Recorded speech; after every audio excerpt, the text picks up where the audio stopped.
व्याकरण क्या है?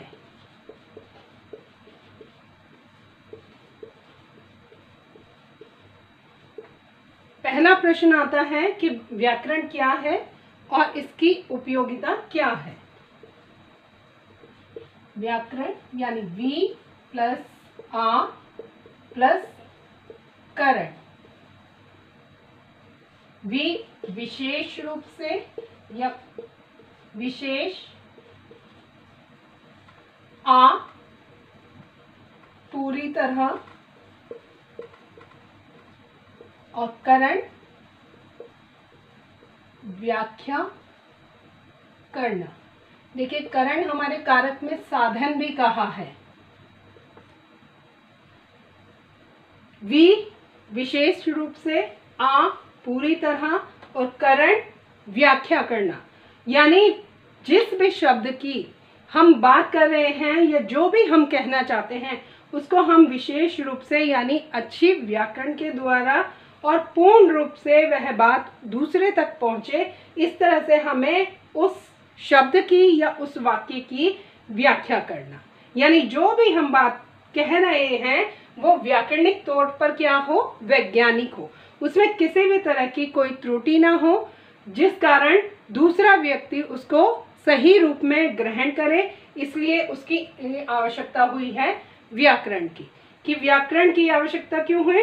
उसको पूर्ण रूप से और अच्छे से ग्रहण करना ही व्याकरण का अर्थ है। अब व्याकरण का अर्थ क्या हुआ? भली भांति लेना या ग्रहण करना। यानी हम कोई भी चीज अगर लेते हैं तो वो क्या होता है, हम भली भांति उसको ग्रहण करते हैं। अर्थ के रूप में हमने क्या स्वीकार किया कि किसी भी चीज को यानी किसी भी शब्द को, किसी भी वाक्य को भली भांति ग्रहण करना या भली भांति लेना ही व्याकरण सिखलाता है।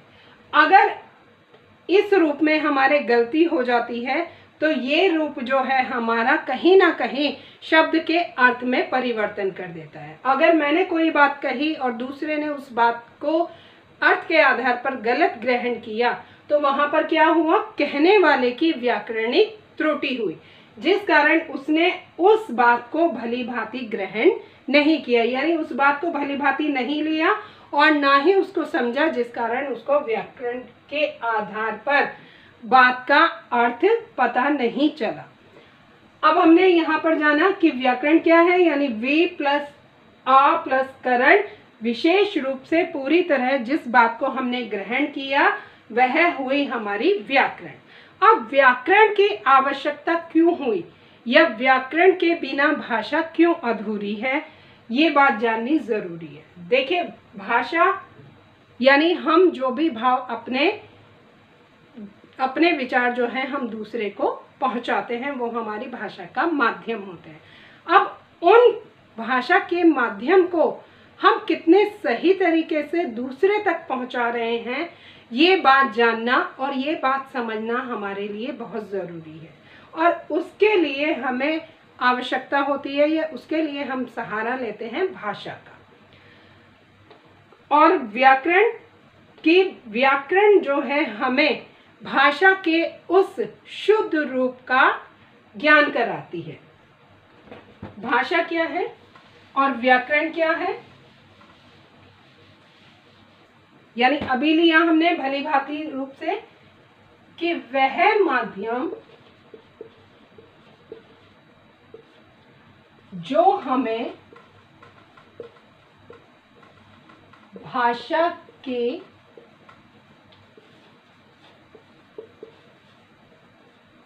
शुद्ध रूप का ज्ञान कराए।